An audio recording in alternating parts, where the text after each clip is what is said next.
I think it would be a terrible appointment. He's kind of shown his lighter side, I suppose, with his TV career. He's shown that he is capable of not being the big bad bully that he was when he was, having fallings out with Harry Arthur and John Walters. That was just more of a Cork City fan not looking for a Dundalk manager to do well. You have to remember they were 1-0 up with 10 minutes to go in that game. Irish people in the heat don't do well. Why? It's all well and good playing fancy football, but you also have to be getting results, and you have to understand when you can get your results.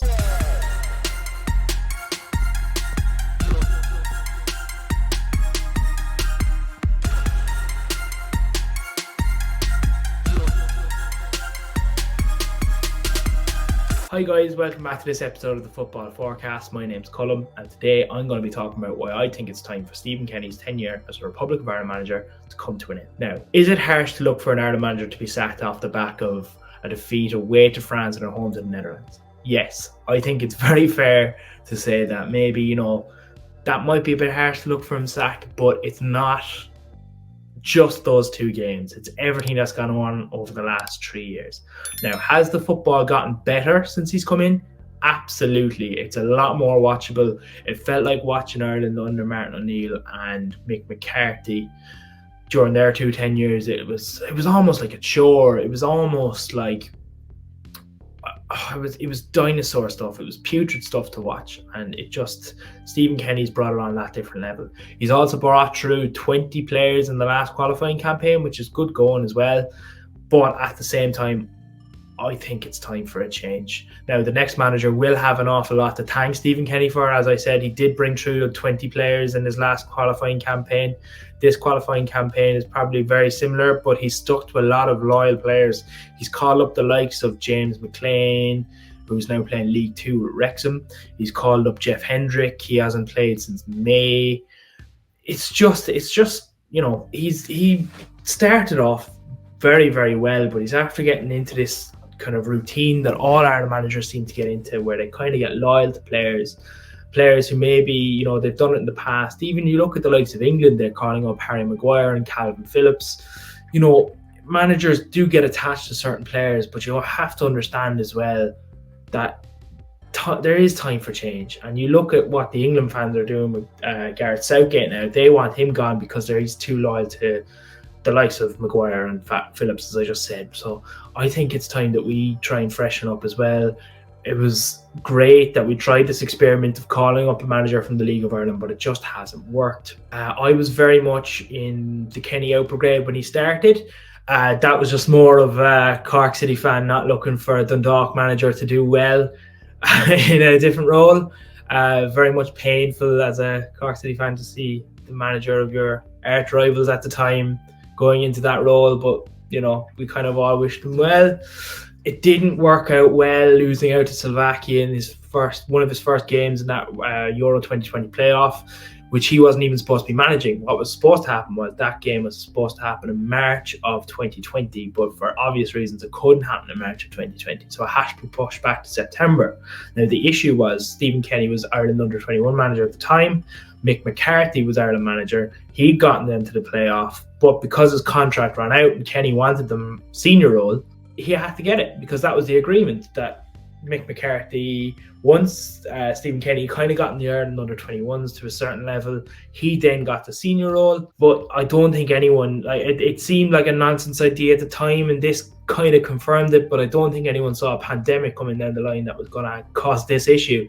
Now, obviously, they did lose to Slovakia in that game on penalties, but you have a look at his record after that. They've played 36 games, including friendlies. They've won 10, they've drawn 10, and they've lost 16, which is quite, it's not a great record for a manager of any team, Even like in competitive, just to break down to competitive games, they've played 26 competitive games and he's won 5. So he's only won 5 competitive games, 5 friendlies, and that's not going to work. And you look at some of the teams that he's beaten the likes of Andorra away, Azerbaijan away, Qatar at home, Luxembourg away, Lithuania at home, Armenia at home, Malta at home, Latvia at home, and Gibraltar at home. His biggest scalp was a 3-0 win against Scotland at the end of a very, very long season. You look at some of the teams, they're not great. I know Luxembourg are kind of semi doing well at the moment. They lost 9-0 to Portugal last night, but they still have 10 points in that group. They 10 draws. He did draw against Portugal and Belgium at home, but you have to look at that Qatar game in the neutral venue. I think it was in Hungary at the time, because again, it was during COVID, but it was one of these games where they wanted Qatar in a European group just to get them experience before the World Cup. Wasn't great, but 16 losses. I mentioned that Slovakia lost. They lost at home to Finland in his next game, lost 3-0 to England in a friendly in Wembley. It was the first time since the 1980s we've lost to England. We've lost to Wales away, Serbia away, Luxembourg at home. That was an embarrassment at the time, and it still remains to be. I know they've kind of kicked it up a gear now. As I said, they have 10 points in their qualifying group, but at the time that was a shocking result, and it still remains to be a shocking result. The next game then, they lost to Portugal away 2-1. Very hard to criticise an Ireland manager for losing 2-1 away to Portugal, but you have to remember they were 1-0 up with 10 minutes to go in that game. I know Cristiano Ronaldo got those goals and he's a bit of a freak, but at the same time, you can't lose a game like that where you're 1-0 up away. A draw, probably a bit more acceptable than a loss, but you can't be losing from that position. Now, they went 8 unbeaten after that Portugal game, I must say, but then they lost away to Armenia in the first game of the last Nation League qualifier. Then they lost at home to Ukraine. Now, again, could you make an excuse for that Ukrainian game that it was one of their first games after the war had started? But again, you can't be losing these kind of games at home. Lost to Scotland away, lost to Norway at home, lost to France at home, lost to Greece away. That was probably poor planning on the FAI's part that they decided to play Greece away in the middle of June. The heat. Irish people in the heat don't do well. Why? What was the rationing behind going to Athens in the middle of June to play a crucial European qualifier? Then you had the France game that we lost 2-0 and the Netherlands game on Sunday that we lost 2-1. Now, as I said, the football has gotten so much better, but it's all well and good playing fancy football, but you also have to be getting results, and you have to understand when you can get your results. Now, as I said, he did call up 20 players, but he is being loyal to an awful lot of players. I've had a look through Irish eligible players to see who could be called up that might be some bit better than what's currently being called up. So I've picked my 25 players for what I would pick for the next qualifying campaign, or for the next international window, which would be October. Injury-free and all that. So in goal, I'd agree 100%. Caoimhín Kelleher, Gavin Bazunu, Mark Travers. Can't go wrong with those three. Defenders, you have Nathan Collins, Dara O'Shea, Festi Abaselli. He was called up this campaign because he was suspended for the Irish under-21s after they got sent off against Iceland in Turner's Cross. You have Ryan Manning, who I believe has been seriously undervalued. He's been kind of left to one side as we've kept on calling up James McLean. It kind of made a bit of sense calling up James McLean when he was a regular with Wigan playing in the Championship, but now that he's, buddy with Ryan Reynolds and Rob McElhenney at Wrexham, it kind of doesn't make any sense anymore to call him up. You have Andrew Amabamadali. He wasn't being called up for a long time. He was being linked with AC Milan from Norwich, but he wasn't being called up to the Irish national team. That didn't make much sense. Someone who isn't being called up but who's doing very, very well in the Championship, in my opinion, is Sean McLaughlin. Now, he moved from Cork City to St Mirren. He did very well in Scotland, got his move to Hull, and he's been doing very well there since. He's been tipped for Championship Teams of the Week. He's been doing very, very well there, and I think it's time to give him a go. Dara Linehan, and I would call up Seamus Coleman, just because you need that experience in defence. You need that kind of guy in the dressing room who's going to put his arm around players and just say, look, I know he's injured at the moment, but you still need that guy who's going to be there, who's going to get players up for the big games. And who better than Seamus Coleman? You go into midfield, then you have Josh Cullen, Jason Malumbi, Will Smallbone. I think someone who needs to be called up is Joe Hodge. He's been doing very, very well with the Irish under-21s, but just hasn't been given that chance at senior level yet. Maybe it's a bit too soon for him, but you won't know that until you put him in. Jason Knight, who had a very good game on Sunday night. You have Sami Simidikis. I'm gonna guess his name is. He's an English lad who is eligible to play for Ireland. He's 27 years of age. He's doing very, very well with Blackburn. and I think it's about time that he got a chance. He's tried to declare for Ireland in the past, but he's had issues with his passport. That's all now sorted, so let's give him a go. Let's see how he gets on. Another player who I think should be given a chance is Colm O'Hara.